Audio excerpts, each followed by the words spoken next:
Live from New Delhi, you're watching DD India Live, India's voice to the world. I'm Preeti Kaur. Coming up in the next 30 minutes.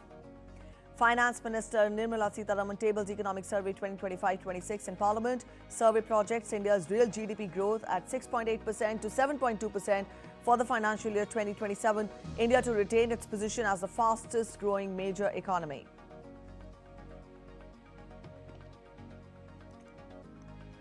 Chief Economic Advisor V. Anantha Nageswaran says India stands out as a rare oasis of macro stability in a turbulent world. Beating retreat ceremony at Vijay Chowk marks the end of 77th Republic Day celebrations.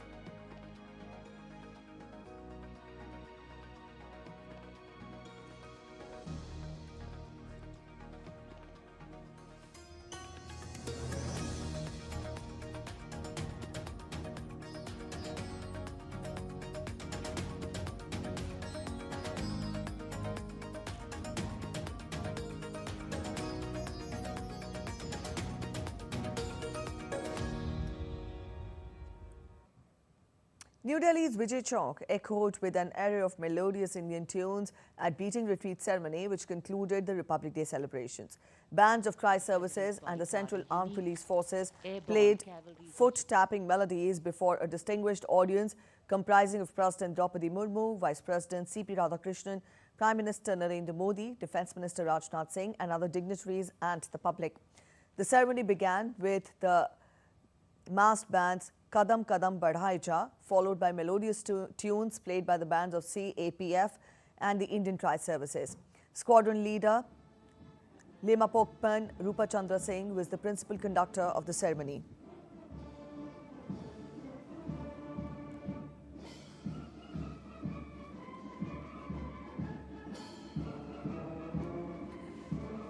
Another interesting highlight of the ceremony was that its seating arrangements were named after various Indian instruments, that is Bansuri, Damaru, Ektara, Mridangam, Nagara, Pakhavaj, Santur, Sarangi and so on.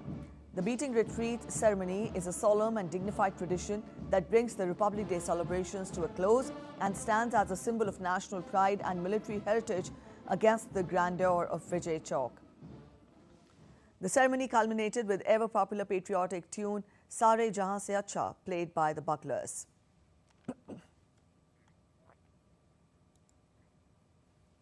India's Finance Minister Nirmala Sitharaman presented the Economic Survey 2025-26 in the Parliament on Thursday. The Economic Survey is an annual document presented by the government ahead of the Union budget to review the state of the country's economy. Mantri Srimati Nirmala Sitharaman. Sir, with your permission, I rise to lay on the table a copy each of the following papers, Hindi and English versions. Economic Survey 25-26, Economic Survey 25-26 Statistical Appendix.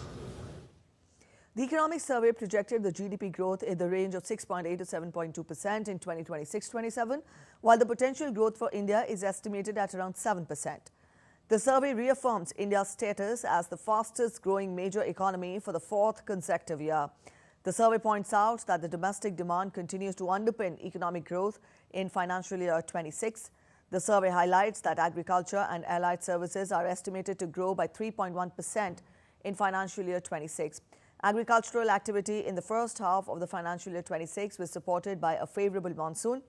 The economic survey mentions that the industrial sector is showing signs of strength, with manufacturing growing by 8.4% in the first half of the financial year 26, surpassing the estimate of 7%. The economic survey highlights that on the supply side, services remain the main driver of growth. The economic survey mentions demand-led growth in the economy has unfolded alongside a marked easing of inflation, which has improved real purchasing power and supported consumption.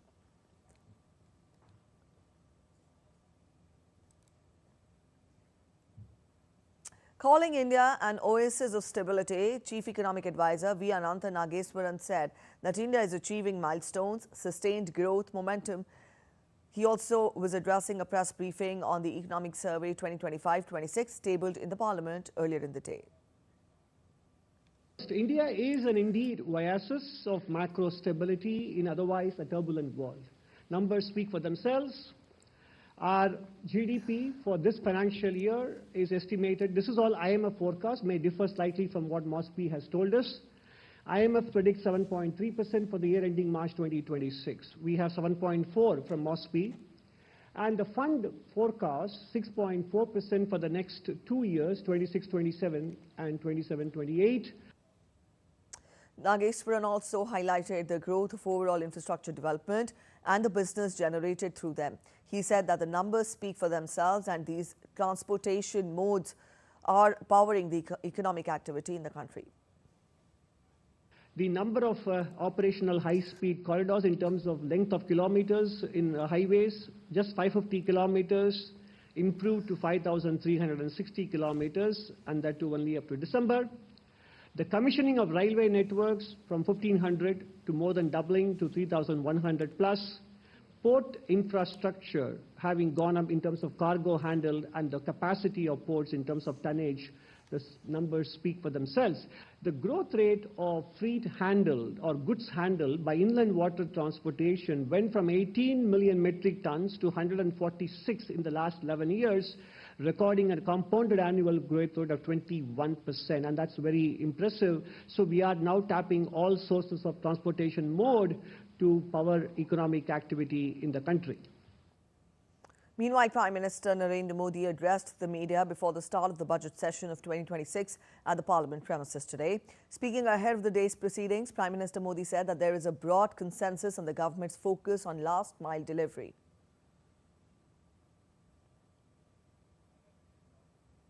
जो हमारे टीकाकार रहते हैं साथी, हमारे प्रति पसंद नापसंद का रवैया रहता है और लोकतंत्र में बहुत स्वाभाविक है, लेकिन एक बात हर कोई कहता है कि सरकार ने लास्ट माइल डिलीवरी पर बल दिया है। योजना फाइलों तक नहीं, लाइव तक पहुंचाने का प्रयास रहता है और यही हमारी जो परंपरा है उसको हम आने वाले दिनों में रिफॉर्म एक्सप्रेस में नेक्स्ट जनरेशन रिफॉर्म के साथ आगे बढ़ाने हैं। Prime Minister remarked that President Draupadi Murmu's address was an expression of the confidence of 140 crore citizens, an account of their hard work and a precise reflection of the aspirations of the youth. He highlighted that the President placed before all members of Parliament several guiding points at the very beginning of the session and of the year 2026. 140 crore देशवासी और उसमें भी ज्यादातर युवा उनके aspirations को रेखांकित करने का बहुत ही सटीक उद्बोधन सभी सांसदों के लिए कई मार्गदर्शक बातें भी कल आदरणीय राष्ट्रपति जी ने सदन में सबके सामने रखी है। सत्र के प्रारंभ में ही और 2026 के प्रारंभ में ही आदरणीय राष्ट्रपति जी ने सांसदों से जो अपेक्षाएं व्यक्त की हैं, उन्होंने बहुत ही सरल शब्दों में राष्ट्र के मुखिया के रूप में जो भावनाएं व्यक्त की हैं, मुझे पूरा विश्वास है कि सभी माननीय सांसदों ने उसको गंभीरता से लिया ही होगा। Lauding the free trade agreements, Prime Minister Narendra Modi said that the agreement with 27 countries will open up major opportunities for India's fishermen, farmers, youth and service sector professionals seeking global exposure. He added that the move is a step towards building a confident, competitive and productive India. 27 देशों के साथ हुआ ये समझौता हमारे देश के मछुआरे, हमारे देश के किसान, हमारे देश के युवान, सर्विस सेक्टर में जो लोग विश्व में अलग अलग जगह पे जाने के उत्सुक हैं, उनके लिए बहुत बड़े अवसर लेकर के आ रहा है और मुझे पक्का विश्वास है एक प्रकार से कॉन्फिडेंट, कॉम्पिटिटिव और प्रोडक्टिव भारत की दिशा में ये बहुत बड़ा कदम है। Each and every sector of the economy has high expectations from the upcoming union budget. India's tech innovators, entrepreneurs and investors are no different. Budgets over the years have contributed immensely to make India the third largest startup ecosystem in the world. There is high anticipation that Budget 2026 will also prove to be bountiful for the innovation ecosystem. Here's a report.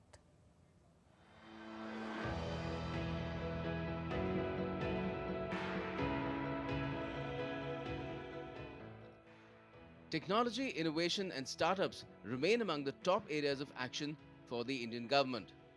Prime Minister Narendra Modi interacted with select startup founders to understand their journey on the 16th of January this year, which not only marked National Startup Day, but also a decade of the Startup India mission, a pivotal government initiative which has made India the third largest startup ecosystem in the world. 10 साल पहले देश में 500 से भी कम startups थे। आज ये संख्या बढ़कर 2 लाख से ज्यादा है। 2014 में भारत में सिर्फ 4 यूनिकॉर्न थे। आज भारत में करीब 125 एक्टिव यूनिकॉर्न है। Annual union budgets have also played a key role in the growth of India's startup and innovation ecosystem. In 2014, when the India returned to power, the then Finance Minister Arun Jaitley rolled out the 10,000 crore Indian rupees fund of funds to attract private capital for startups and MSMEs. 500 crore INR was also allocated for Digital India to expand broadband connectivity in rural India, among many other provisions, to lay the foundation for entrepreneurship in the country. Cut to 2025, the union budget presented by Finance Minister Nirmala Sitharaman opened the floodgates for further expansion of India's startup ecosystem. The fund of funds was doubled to 20,000 crore Indian rupees. New deep tech focused scheme was launched to support next-gen startups. 20,000 crore rupees was allocated for private sector driven R&D cum innovation initiatives. Another scheme was launched for 500,000 first-time entrepreneurs with term loans up to 2 crore INR over 5 years. Tax holiday was extended by another 5 years for eligible startups.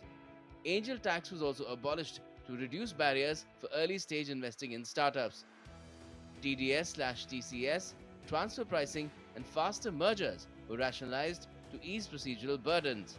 Credit guarantees were enhanced for up to 10 crore INR for MSMEs and 20 crore INR for startups.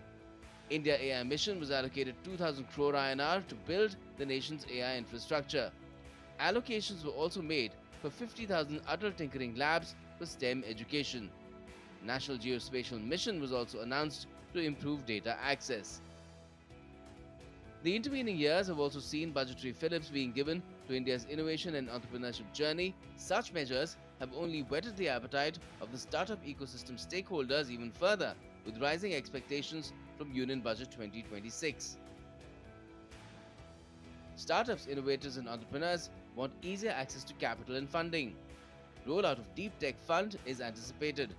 Tax holidays or concessions are being called for, job-creating investments and R&D spends. Incentives are being sought for upskilling. Clarity is needed on ESOP taxation to aid retention. Support is being sought for health tech and export-oriented ventures. And funding and incentives are also being called for to expand India AI mission. Over the past decade, the Modi government has consistently empowered India's innovators and entrepreneurs like never before. As a startup ecosystem participant, I truly appreciate these bold steps that have made India the world's third largest startup hub with over 125 unicorns. India has reaped rich dividends from investing in its tech, innovation and entrepreneurship ecosystem. Startups have so far created over 2.1 million jobs by the end of 2025, raising $11 billion in 2025 alone. Patent filings by startups and MSMEs has also surged 310% from 2018-19 to 2023-24. Union Budget 2026 gives the government another opportunity to take this progress to newer heights. Bureau Report, DD India. White House border czar Tom Homan on Thursday vowed to regain law and order in Minneapolis amid protests. He added that agreements with state and local officials could lead to an immigration and customs enforcement drawdown. I'm here on behalf of the President, along with U.S. Commissioner of U.S. Customs and Border Protection, Rodney Scott, and Marcos Charles, who's leading the enforcement effort here right now. I've been on the ground since Monday to regain law and order in the city beloved by many and work together to remove threats from the community. President Trump promised American people, including the residents of Minnesota, that he would work to ensure our communities are safe. And with that, this administration is absolutely focused on identifying removal aliens that pose a public safety threat and national security threats. And the numbers prove it. The data proves it. Starmer, up next, we're heading for a short break. You're watching DD India Live, and after the break, we'll get you more updates. Starmer and Xi call for deeper UK-China ties.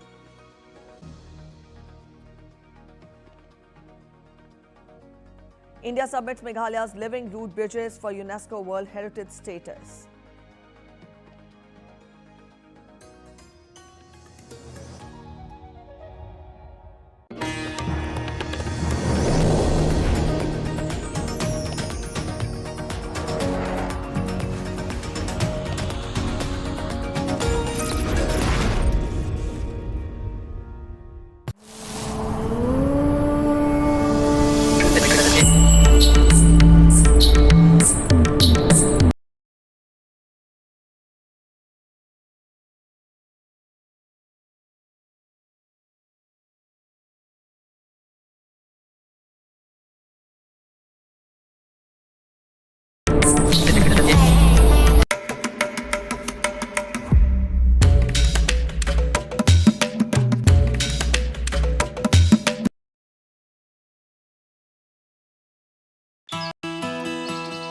There is something in Jharkhand.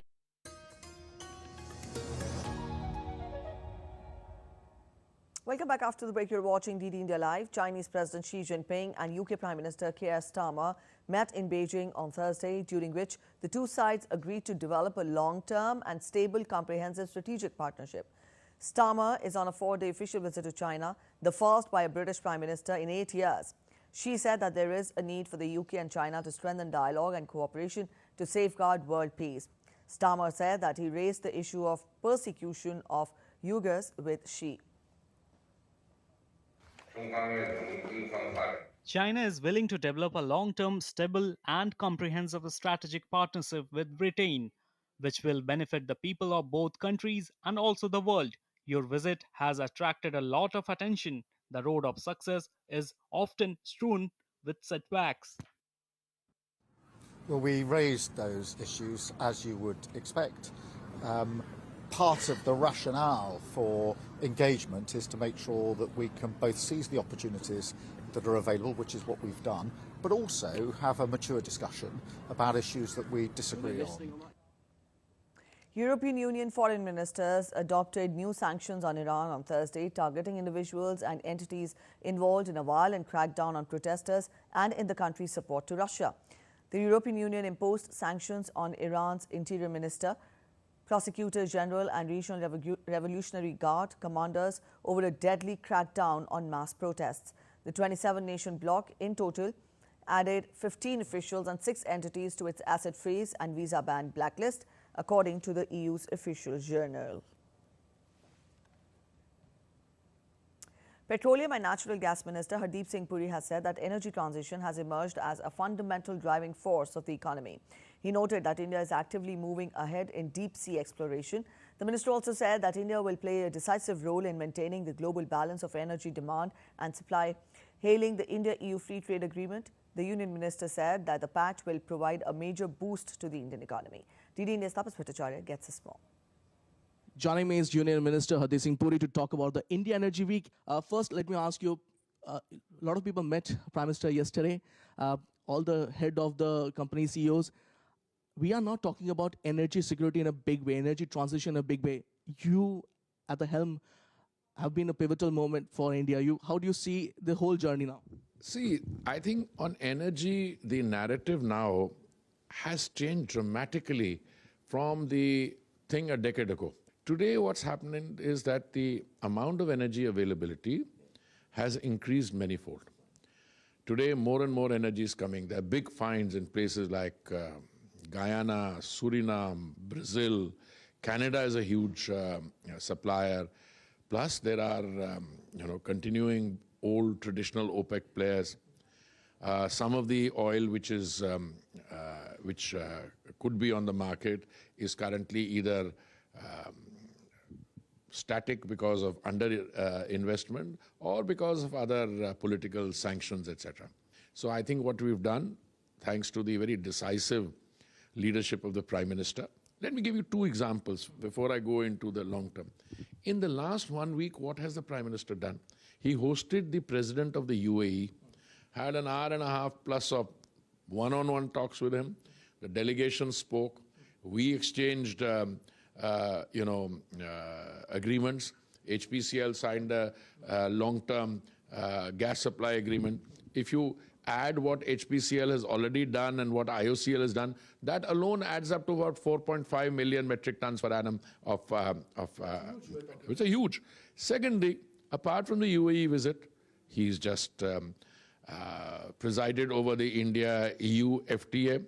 And let's not stop there. The Canadians are here, okay? The Canadians are coming into the game on a very big way. Two things. A, there is a major reform in the sector that had took place, and also exploration. Prime Minister both have spoken about that in a detail. Both are the same thing, actually, because how could you hope to move on the energy front if your areas where the likelihood of major reserves are huge? We are in the constant process of revising, rewriting as the laws have been rewritten, tweaking. And I think the point which the Prime Minister makes ever so often, look, if you have good ideas, and please bring them to us. If the global CEOs or anybody who comes to meet the Prime Minister makes a suggestion, somebody takes it down, and then when policy discussions take place, those ideas are then filtered, weighed, and implemented. Much appreciated time, sir. So that was a Union Minister stating that the energy sector is looking forward, and in due course of time, we will find these reforms yielding more dividend. With Campus Sandeep, this is Tapush Bhattacharya for GD India from Goa. India's 77th Republic Day was celebrated at a grand reception in Paris, bringing together French dignitaries, diplomats, defense officials and the Indian community, reflecting the strong and growing partnership between India and France. A grand celebration took place in the French capital Paris to mark India's 77th Republic Day. Guests were welcomed by the Ambassador of India to France and Principality of Monaco, Sanjeev Singla, along with the defense and air attachés, underlining the strong defense and strategic partnership between India and France. French Minister Delegate for Artificial Intelligence Anne Henin was the chief guest of the event. The program began with the national anthems of India and France, creating a moment of respect, unity, and shared republican values. This year's celebration was especially meaningful as it reflected the steady growth of the India-France partnership and their close coordination on regional and global issues guided by shared values and mutual trust. I'm quite honored to be here. The place is wonderful. And I get to see all these other people who are also involved in India in some way, many Indians and many non-Indians who just love India. So I'm really happy to be here. Members of the Indian diaspora added color and warmth to the evening, reflecting the strong people-to-people ties between the two countries. 7,000 kilometers away from home, we are celebrating it in this majestic place in Paris, in center of Paris. It feels another level to be here and celebrating our country. French guests expressed their happiness in celebrating India's Republic Day and praised India's democratic values, fast-growing economy, and rising global influence. I'm so enthusiastic, so pleased and moved for Indian people, and also as a French person, I love India, and I feel like I feel suddenly very touched by being invited and being able to celebrate with you and with all the country this fantastic days. The event concluded as a celebration of the enduring connection between India and France, emphasizing unity, trust, and a commitment to working together on challenges and opportunities ahead. Rohini Gosavi's report from Paris, DD India.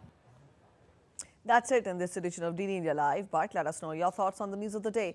For those of you on the go, you can get all the latest news and updates from India and across the world on the DD India mobile app. This app is available on both Android and iOS platforms, and you can download the respective QR codes. We'll be back with more news as it breaks here on DD India. I'm Preeti Kaur signing off, and from all of us here in Delhi, thanks for watching DD India Live.